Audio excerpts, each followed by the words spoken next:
ಮಡಿನೂರು ಮನು ವಿರುದ್ಧ ಅತ್ಯಾಚಾರ ಪ್ರಕರಣಕ್ಕೆ ಸಂಬಂಧಪಟ್ಟಂತೆ ಇದೀಗ ನಟನಿಗೆ ಮತ್ತೊಂದು ಸಂಕಟ ಎದುರಾಗಿದೆ. ಮತ್ತೊಂದಿಷ್ಟು ಸಂಕಷ್ಟ ಎದುರಾಗ್ತಾ ಇರುವಂತದ್ದು. ಇಷ್ಟು ದಿನ ಪೊಲೀಸರ ಕಸ್ಟಡಿಯಲ್ಲಿದ್ರು ನಟ ಮಡಿನೂರು ಮನು.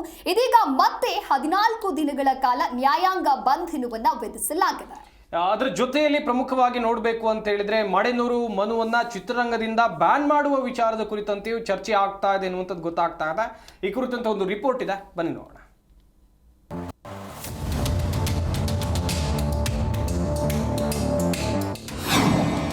ಮಡಿನೂರು ಮನುಗೆ 14 ದಿನ ನ್ಯಾಯಾಂಗ ಬಂಧನ. ಖ್ಯಾತ ನಟರ ಬಗ್ಗೆ ಅವಹೇಳನ, ಬ್ಯಾನ್ ಆಗ್ತಾನ ನಟ?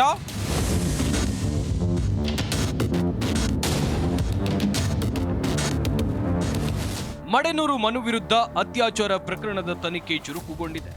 ಈ ನಡುವೆ 5 ದಿನಗಳ ಕಾಲ ಕಸ್ಟಡಿಗೆ ಪಡೆದಿದ್ದ ಅನ್ನಪೂರ್ಣೇಶ್ವರಿ ನಗರ ಪೊಲೀಸರು ಕಸ್ಟಡಿ ಮುಗಿಯುವ 1 ದಿನದ ಮುಂಚೆಯೇ ಆರೋಪಿಯನ್ನ ಕೋರ್ಟ್ಗೆ ಹಾಜರುಪಡಿಸಿದ್ರು. 3ನೇ ACJM ಕೋರ್ಟ್ಗೆ ಹಾಜರುಪಡಿಸಿದ್ರಿಂದ 14 ದಿನಗಳ ಕಾಲ ನ್ಯಾಯಾಂಗ ಬಂಧನಕ್ಕೆ ಒಪ್ಪಿಸಿ ನ್ಯಾಯಾಧೀಶರಾದ ಸಿದ್ದರಾಮ ಅವರು ಆದೇಶಿಸಿದ್ರು. ಈ ಮೂಲಕ ಕೋರ್ಟ್ನಿಂದ ನೇರವಾಗಿ ಪರಪ್ಪನ ಅಗ್ರಹಾರ ಸೆಂಟ್ರಲ್ ಜೈಲ್ಗೆ ಆರೋಪಿಯನ್ನ ಪೊಲೀಸರು ಶಿಫ್ಟ್ ಮಾಡಿದ್ರು. ಇನ್ನು ಅತ್ಯಾಚಾರ ಆರೋಪದಲ್ಲಿ ಜೈಲು ಸೇರಿರೋ ಮಡಿನೂರು ಮನುಗೆ ಬಿಗ್ ಶಾಕ್ ಎದುರಾಗಿದೆ. ಮಡಿನೂರು ಮನುನ ಕನ್ನಡ ಚಿತ್ರರಂಗದಿಂದ ದೂರ ಇಡೋಕೆ ಚಿತ್ರರಂಗ ಫಿಲ್ಮ್ ಚೇಂಬರ್ ಸಿದ್ಧತೆಯನ್ನು ನಡೆಸಿದೆ. ನಟ ಶಿವಣ್ಣ, ದರ್ಶನ್, ಧ್ರುವ ಸರ್ಜಾ ಅವರ ಬಗ್ಗೆ ಮಡಿನೂರು ಮನು ಮಾತನಾಡಿದ್ದಾರೆ ಎನ್ನಲಾದ ಅವಹೇಳನಕಾರಿ ಆಡಿಯೋ ವೈರಲ್ ಆಗಿದೆ. ಈ ಆಡಿಯೋದಲ್ಲಿ ಶಿವಣ್ಣ, ದರ್ಶನ್ ಸಾವಿನ ವಿಚಾರ ಪ್ರಸ್ತಾಪ ಮಾಡಲಾಗಿದೆ. ಮೇಲ್ನೋಟಕ್ಕೆ ಆಡಿಯೋದಲ್ಲಿರುವ ಧ್ವನಿ ಮನುವದ್ದು ಎಂಬುದು ಸ್ಪಷ್ಟವಾಗಿದ್ದು, ಮನುನ ಚಿತ್ರರಂಗದಿಂದಲೇ ದೂರ ಇಡೋಕೆ ವಾಣಿಜ್ಯ ಮಂಡಳಿ ಸಿದ್ಧತೆಯನ್ನು ನಡೆಸಿದೆ. ಬಹುತೇಕ ಬುಧವಾರ ಈ ಬಗ್ಗೆ ಸಭೆಯನ್ನು ನಡೆಸಿ ತೀರ್ಮಾನ ಕೈಗೊಳ್ಳುವಂತ ಸಿದ್ಧತೆಯನ್ನ ನಡೆಸಲಾಗಿದೆ.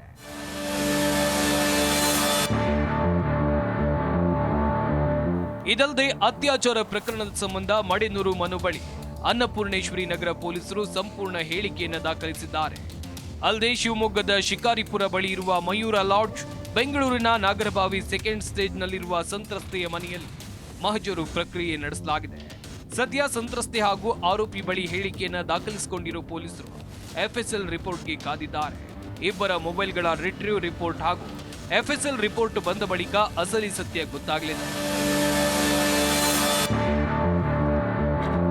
ಒಟ್ಟಾರೆ ರಿಯಾಲಿಟಿ ಶೋ ಮೂಲಕ ಖ್ಯಾತಿ ಗಳಿಸಿದ್ದ ಈ ಮನು ತೆಪ್ಪಗೆ ತಾನಾಯ್ತು, ತನ್ನ ಕೆಲಸ ಆಯ್ತು ಅಂತ ಇದ್ದಿದ್ರೆ ಈ ಗತಿ ಬರ್ತಾ ಇರಲಿಲ್ಲ.